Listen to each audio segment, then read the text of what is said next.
일본이 결국 한국을 백색 국가에서 제외시켰습니다. アジアで唯一の該当国でありました韓国が除外されることになります。 일본의 부당한 경제 보복 조치에 대해 상응하는 조치를 단호하게 취해 나갈 것입니다. 한국의 강제징용 대법원 판결에 대한 일본의 경제 보복. 約束を守らないという中においては今までの優遇措置は取れない。 일본의 억지 주장에 국민들이 분노를 표출하기 시작했습니다. 타제를 하기는커녕 오히려 보복 조치라는 거는 정말 후한무치의 전형이다. 한국 때리기를 이용하는 아베의 진짜 속내는 교만을 팔아먹는 정권이라고. 교만 때문에 지지도 없고 교만으로 먹고 살고. 일본 수출 규제 한 달, 백색 국가 제외.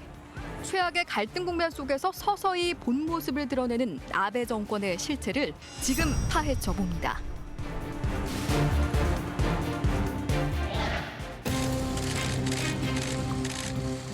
가깝고도 먼 나라 일본과의 사이가 한 달 사이 더욱 멀어졌습니다. 일본으로 떠나는 여행객의 수는 눈에 띄게 줄었고 잘 팔리던 일본 맥주를 찾는 손길은 뜸해졌는데요. 갈등이 시작된 건 한국 대법원의 강제징용 손해배상 판결 때문입니다. 徴用工問題というのは歴史問題ではなくて国際法上の国と国との約束を守るのかということであります。約束を守らないという中においては今までの優遇措置は取れない。 지난달 첫 규제 품목은 반도체 디스플레이 관련 핵심 소재 3가지. 특히 일본 의존도가 가장 높은 품목들만 먼저 규제한 건데요.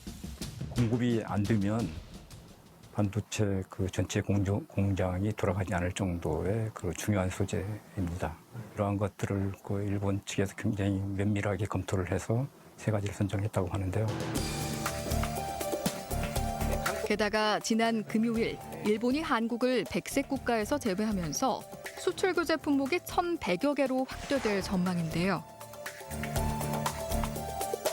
우리나라 산업에 필수적인 소재와 부품, 장비의 대일 의존도가 높은 상황에서 그 품목의 수출을 규제해 우리 산업의 발목을 잡겠다는 의도를 드러냈습니다.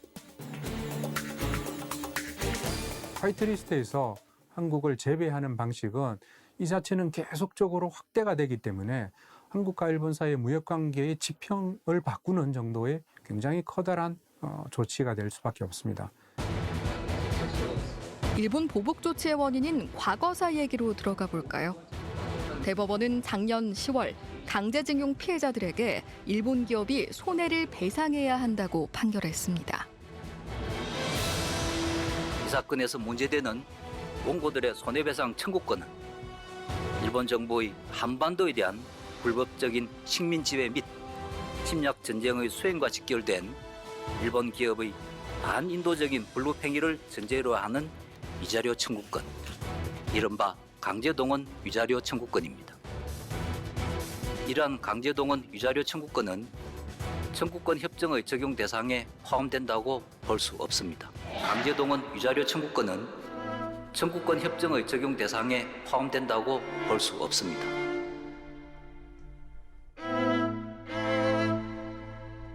반인도적인 불법 행위는 한일 청구권 협정과 별개의 문제다.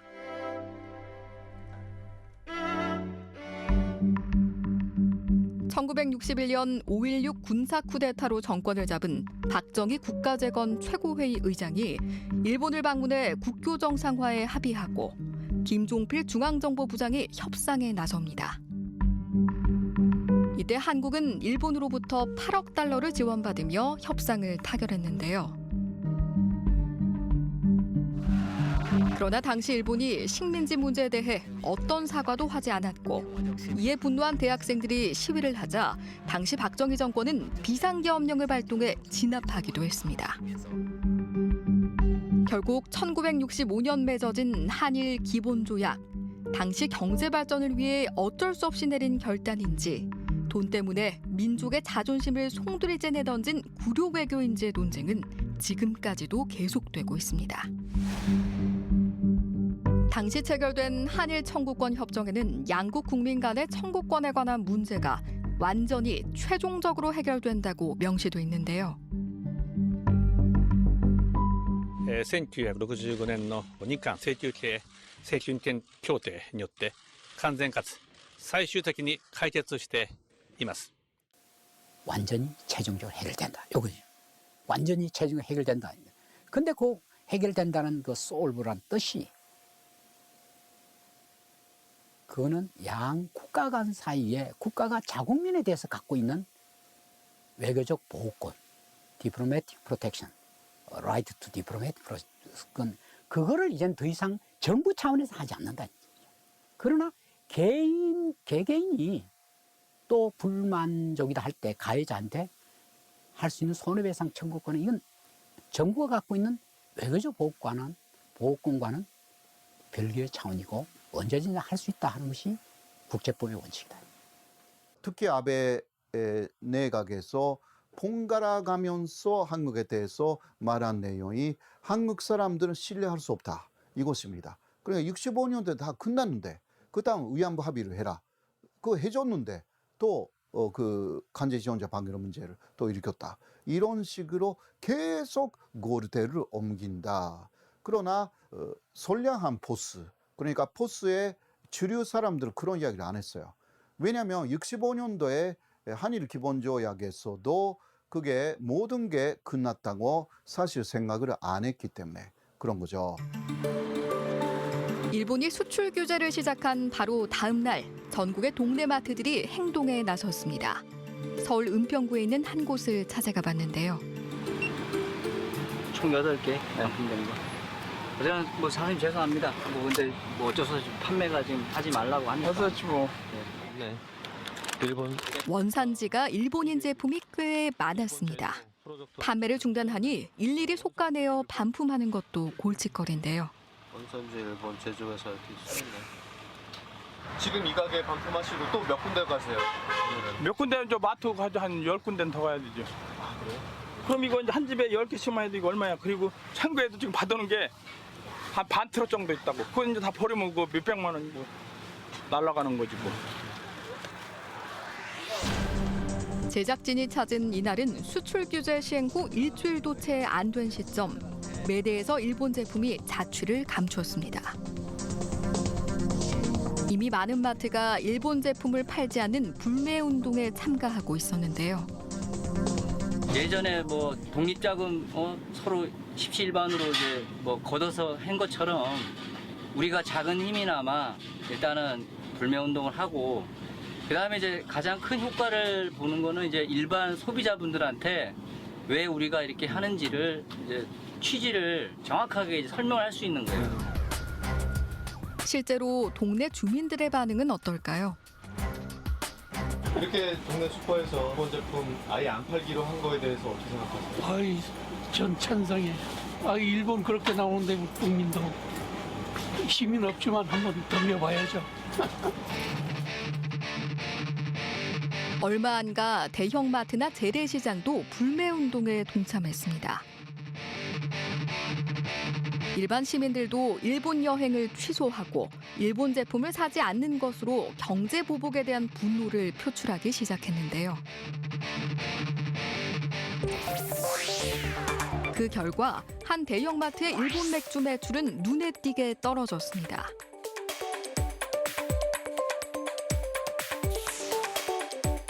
국내 저가 항공사들의 효자 상품이었던 일본 지방 노선도 중단되거나 축소됐습니다. 아예 거리로 나온 시민들도 있었는데요. 지난달 21일 대구로 가봤습니다. 대백 말고 저쪽에서 해야지. 대백. 여기서 서가지고 한 번 하고. 한 사람이 1시간씩은 한다고 생각해야 되고 만약에 이제 힘들면은 그냥 그 자리에서 도는 걸로. 일본 제품 불매 운동 1인 시위. 지난 7월 초 이웃 주민들이 모여 자발적으로 시작했다고 하는데요. 보복 조치하겠다고 7월 4일 날 발표가 났잖아요. 그래서 이제 7월 5일 날 저녁에 우리가 몇몇이 모였어요. 모여가지고 이제 이거 1인 시위 어떻게 할 것인가 좀 의논을 하면서 대구의 최고 번화가에서 결연한 마음으로 각자 1인 시위를 시작합니다.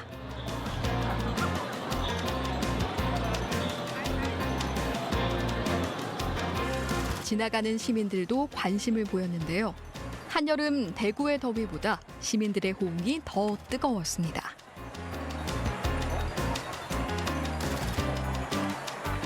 불매운동 검색하니까 나오시더라고요. 1인 운동 한다고 그래가지고 아 나도 한번 가봐야 되겠다 했어요. 뭐 솔직히 시위할 그 용기는 없고 해가지고 그냥 가는 김에 음료수라도 하나 드리면 더 도움되지 않을까라는 생각으로 그냥 1인 시위의 취지에 공감해주는 사람들이 이렇게나 많습니다.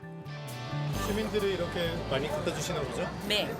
요것보다 더 많이 있었는데 너무 많아가지고 저쪽에 다른 분들한테 나눠드렸습니다. 기분이 어떠세요? 아, 너무 기분 좋고 하나도 힘든지도 모르겠고 오히려 올 때보다 더 몸이 가벼워진 것 같습니다. 들불처럼 번지고 있는 불매운동이 이례적으로 장기화되면서 한국 소비자들의 인식과 일상에 큰 변화를 불러일으키고 있습니다. 우리가 먹고 마시고 쓰고 하는 것들 정말 국민이 딱 단합해가지고 딱 한 달만 만약에 끊는다고 하면 일본은 저는 무조건 항복한다고 보거든요. 한 사람 한 사람의 작은 움직임이 모여서 큰 물줄기를 만들어냅니다. 매주 열리는 일본군 성노예제 문제 해결을 위한 수요 시위. 수출 규제 조치 시행 후 첫 집회 분위기는 어땠을까요? 시민 300여 명이 모인 가운데 일본 정부를 규탄하는 목소리가 한층 더 커졌는데요. 네, 여러분들은 안녕하십니까?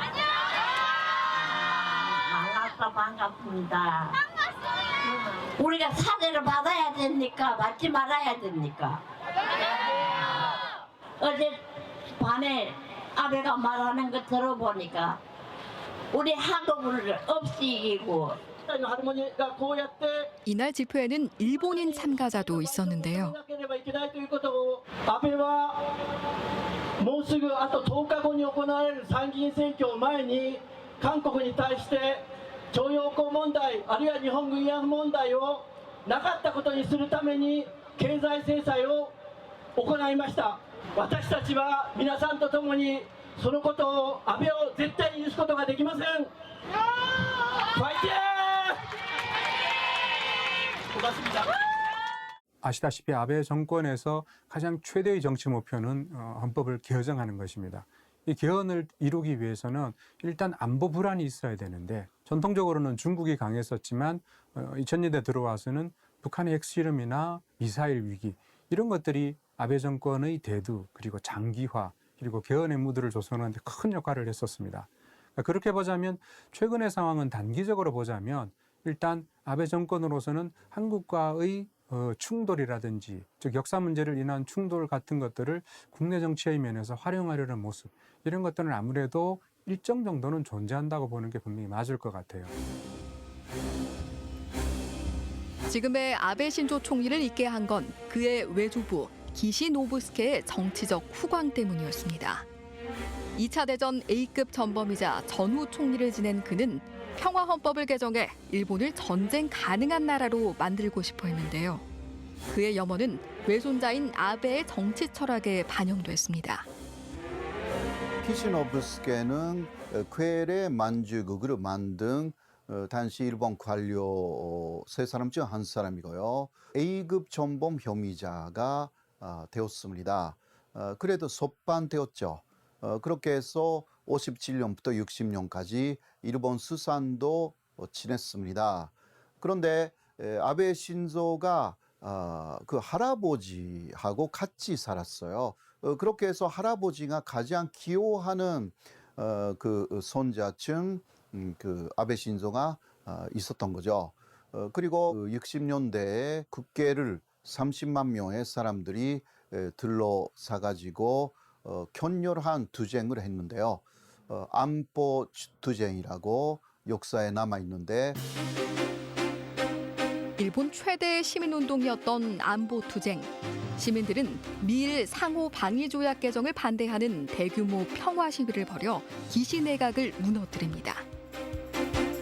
그때 기시가 수상이었고요. 그때 그 관저에 아베 신조가 같이 살았습니다.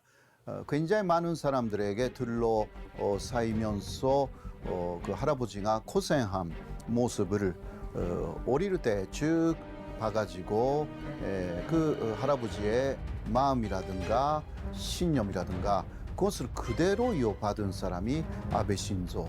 그런 식으로 대물림 받았다. 그렇게 할 수가 있죠.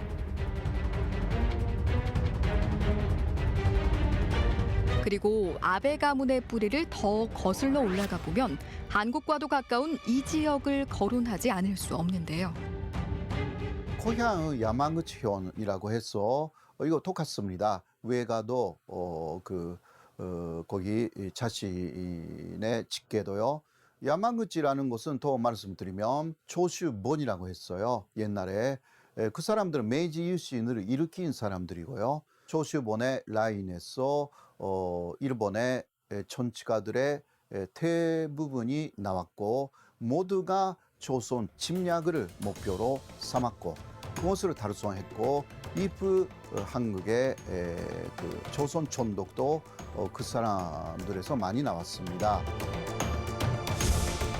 조선 침략의 선봉에 섰던 조슈본 출신 인물들.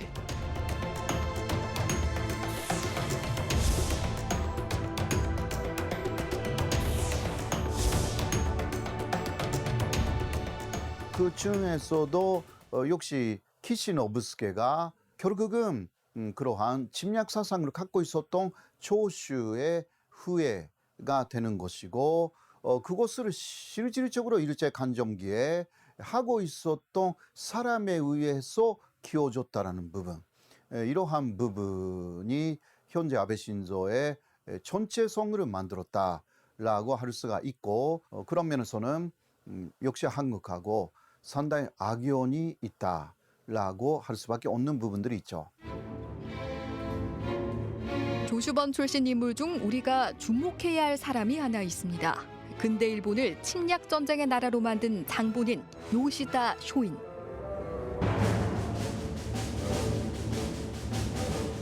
그때 미국을 하나의 모델로 삼아가지고 앞으로는 일본이 미국 정도의 연도가 필요하다. 그러기 위해서는 힘이 없는 조그만 나라, 약한 나라로부터 이제 공격하여서 일본 것으로 만드는 것이 중요하다. 그래서 조선 침략이 발판이 돼가지고 그다음 만주, 또 중국 이런 식으로 해서 일본 연도로 만들어야 한다. 그러한 사상을 쭉 교육받았던 사람들 중에 몇 사람 있지만 유명한 사람은 이토 히로부미죠. 그래서 이토 히로부미는 죽었지만 안진부를 위해서 사살을 됐지만 그러나 그러한 조슈본의 요시다 쇼인의 제자들은 한국이 병합되었을 때 일본의 1910년 그때 쇼인의 묘지를 참배하면서 선생님의 그 스구어를 우리가 이제서야 달성했습니다. 그렇게 보고를 합니다. 그러니까 그 전에는 사상적으로는 있지만 천치하고 연결되어서 거대하게 된 조선 침략로는 요시다 쇼인부터 시작되는 거예요. 일본 정치가들의 우상이자 우익 세력의 원조로 꼽히는 요시다 쇼인. 야마구치현 하기시에는 그의 유적이 아직 많이 남아있는데요. 공공연히 이곳을 찾아 보란 듯이 참배하는 사람, 바로 아베 신조 일본 총리입니다.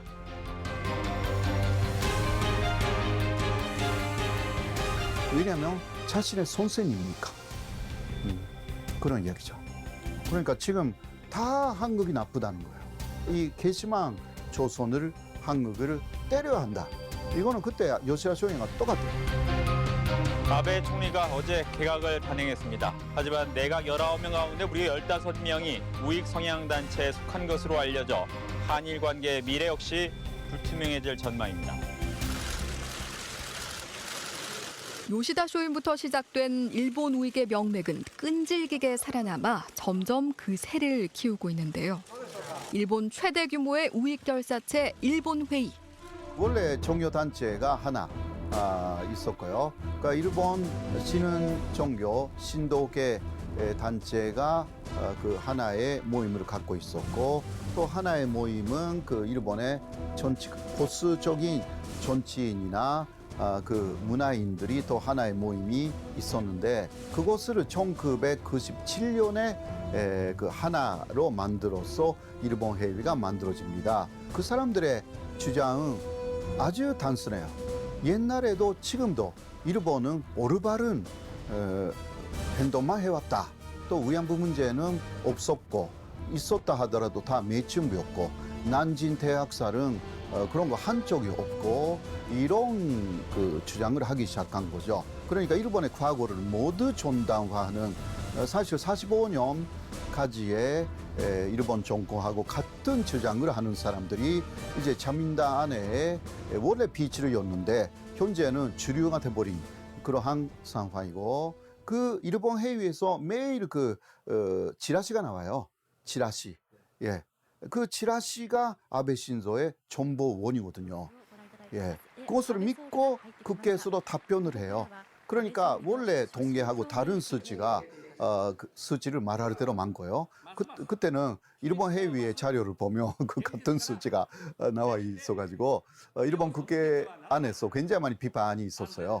아베 신조가 잊고 있는 것은 일본 회의에 그러한 기관지 그리고 매일 나오는 그 정보 지라시다. 그렇게 해서요. 전사적이지 않다라는 이야기예요, 사실. 점점 더 과거로 퇴행하고 있는 일본 정치. 우익이 점령하고 거대 정당이 장기 집권하는 국가가 될 수밖에 없었던 이유는 일본 국민들이 정치에 무관심하기 때문이기도 합니다. 일본 국민들이 지금 지지 전당이 없다라는 사람들이 여론조사를 하면 45%에서 60%까지 나옵니다. 이런 사람들은 아베 정권이든 뭐든 그 정치에 관심이 없어요. 일본 사람들은 한국인처럼 싫으면 저항하지는 않고 오히려 등을 돌려서 무관심파가 된다라는 부분이 한국하고 좀 다르기 때문에 일본 안에서 여기에 대한 반성이 많이 나와 있어요. 이렇게 되면 독재 정권을 허락하는 거 아닌가, 이런 이야기까지 요새는 굉장히 많이 나오기 시작했습니다. 그동안 과거사 문제도 불구하고 경제적으로는 긴밀한 협력 관계였던 두 나라. 그러나 이제 아베 정권의 실체가 서서히 드러나고 있습니다. 아베가 원하는 한국의 정권은 친보든 보수든 그런 후기 박근혜 정권 같은 정권, 일본이 원하는 것을 모두 받아들여 가지고 친일 정권이 되면 친보든 관계없어요. 이게 일본이 원하는 것입니다. 그렇게 하면 한국인의 그 전체성이 엄청나게 훼손되고 전신적으로 일본에 속극이 되는 그런 결과를 초래합니다. 이거는 또 그 물질적인 부분 이상으로 상당히 무서운 부분이고요. 이것을 우리가 좀 더 생각하여서 현재 일본하고의 지금 경제 전쟁 상태잖아요. 이것을 이겨나가야 되는 부분이 있는 것입니다. 이번의 경우에 저는 국민들은 굉장히 위기의식을 느낄 것 같아요. 그거는 일본이 전혀 생각지 못한, 단순히 불매운동으로 저는 끝나지 않을 것 같아요. 우리가 일본의 실체를 아는 거니까요.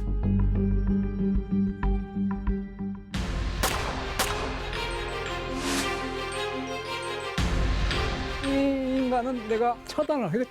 평범한 버스 운전기사 박기서 씨. 도저히 용납이 안 되는 거예요. 죄송합니다.